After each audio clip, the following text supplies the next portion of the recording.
नमस्कार शेतकरी मित्रांनो, सुयश कृषी या यूट्यूब चॅनलला आपलं पुन्हा एकदा स्वागत.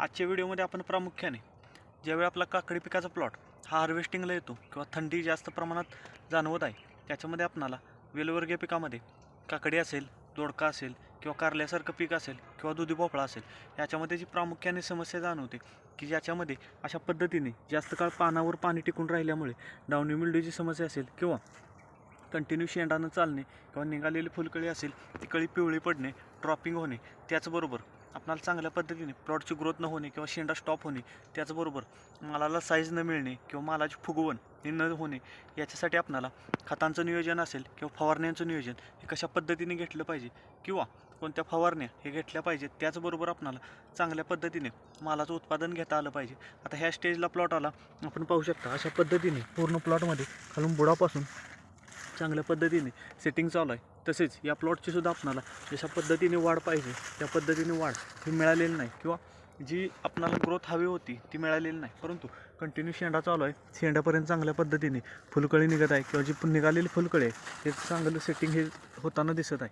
आता ह्या स्टेजला प्लॉट आला तुमचा, शेंडा स्टॉप झालेला आहे. याच्यामध्ये रूट झोन चांगला ॲक्टिव्ह राहिला पाहिजे किंवा मुळी चांगल्या पद्धतीने कार्यक्षम राहिली पाहिजे. त्याच्यासाठी आपणाला खतांचं नियोजन हे कशा पद्धतीने करायचं आहे. ह्या स्टेजला प्लॉट आला, बऱ्याच शेतकऱ्यांना पानं पिवळी पडणे किंवा पानं पिवळी झालेली पाहायला मिळत असतील तर तुम्ही ड्रिपचं ॲप्लिकेशन देऊ शकता की ज्याच्यामध्ये तुम्हाला जो आपणाला इड्डा फेरस पाहायला मिळतो, जो आपणाला 6% फेरोस पाहायला मिळतो, जो ड्रिपद्वारे सोडायचा आहे, तो आपल्याला घ्यायचा आहे एकरी 500 ग्रॅम. त्याच्यासोबत झिंक 500 ग्रॅम, मॅग्नेशियम सल्फेट हे 5 ते 6 किलो व चांगल्या दर्जाचं ह्युमिक ॲसिड हे 500 ग्रॅम हे ड्रिपद्वारे सोडून द्यायचं आहे की ज्यामुळे तुम्हाला जे निघालेलं नवीन शेंडा निघणार आहे किंवा पानं अचानक पिवळी पडत आहेत किंवा रूट झोन चांगला ॲक्टिव्ह राहिला पाहिजे, त्याच्यासाठी हे पहिलं ड्रिपचं ॲप्लिकेशन देऊ शकता. पहिलं ड्रिपचं ॲप्लिकेशन झालं त्याच्यानंतर 3 ते 4 दिवस गॅप द्या.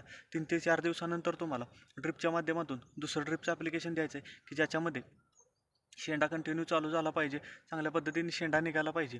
त्याच्यासाठी दुसरं ड्रिपचं ॲप्लिकेशन देऊ शकता की ज्याच्यामध्ये तुम्हाला घ्यायचं आहे ICL कंपनीचं आपणाला 12/22 एकरी 5 ते 6 किलो, त्याच्यासोबत बोरॉन हे 500 ग्रॅम देऊन घ्यायचं की ज्याच्यामुळे कॅल्शियमची सुद्धा पूर्तता होणार आहे, शेंडा चांगल्या पद्धतीने चालू राहणार आहे किंवा जे निघालेले सेटिंग असेल किंवा फुलकळे त्याचं चांगलं सेटिंग झालेलं हे पाहायला मिळणार आहे. हे दुसरं ड्रिपचं ॲप्लिकेशन झालं, कारण चांगल्या पद्धतीने प्लॉटची ग्रोथ व्हायला लागली, शेंडा कंटिन्यू चालू झाला, फुलकळीसुद्धा निघायला चालू झाली, त्यामध्ये तुम्ही तिसरं ड्रिपचं ॲप्लिकेशन देऊ शकता की ज्याच्यामध्ये जे आपल्याला ICL कंपनीचं 58-18 आपल्याला ग्रेड पाहायला मिळते किंवा 0-60-20 ही ग्रेड पाहायला मिळते, ती घेऊ शकता. ती एकरी 4 ते 5 किलो घ्या.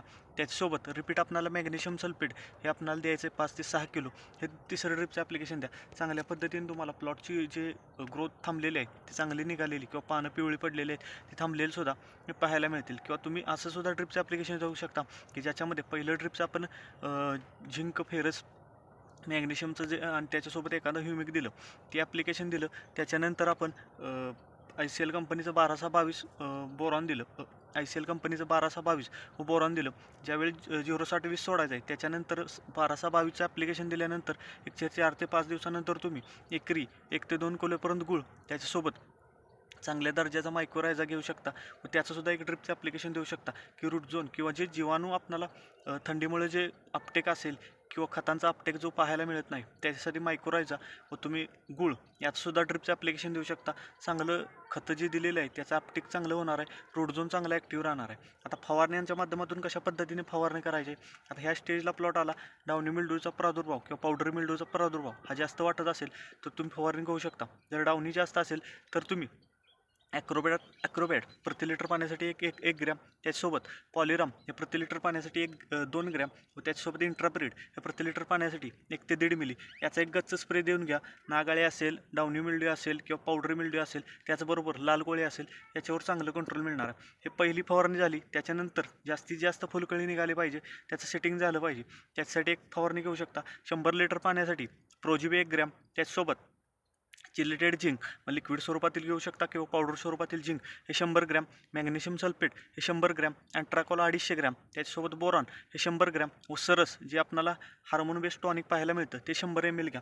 चांगल्या पद्धतीने तुम्हाला नवीन शेंडा निघणार आहे, नवीन फुलकळी ही सेटिंग झालेली ही पाहायला मिळणार आहे. ही दुसरी फवारणी घ्या. त्याच्यानंतर प्रामुख्याने कशा पद्धतीने तुमच्या प्लॉटमध्ये रोगाचा प्रादुर्भाव जर जास्त प्रमाणात पांढरी माशी असेल किंवा पावडरी मिल्ड्यूचा प्रादुर्भाव जाणवत असेल तर ॲबॅसिन मेरिवानचा हात घेऊ शकता किंवा इंडेक्स M45 त्याच्यासोबत सायनात ॲग्रोचं जेल मिक्स हे सुद्धा वापरू शकता की जे आपण GAची फवारणी दिल्यानंतर फुलकळी निघणार आहे त्याची फुगवणीसाठी तुम्ही जेल मिक्स इंडेक्स त्याच्यासोबत M45 याची फवारणी घेऊ शकता किंवा डाउनी मिल्ड्यू जर कंट्रोल झाला नसेल तर रिडोमिल गोल्ड वापरू शकता. इंडेक्सच्या ऐवजी तुम्ही रिडोमिल गोल्डची सुद्धा फवारणी देऊ शकता. एक 4 ते 5 दिवसानंतर साध्या फवारणी जर ठेवले तर थंडीमध्ये सुद्धा चांगल्या पद्धतीने प्लॉट हा डेव्हलप करता येईल. आपण पाहू शकता अशा पद्धतीने पूर्ण प्लॉटमध्ये सेटिंग तुम्ही पाहू शकता.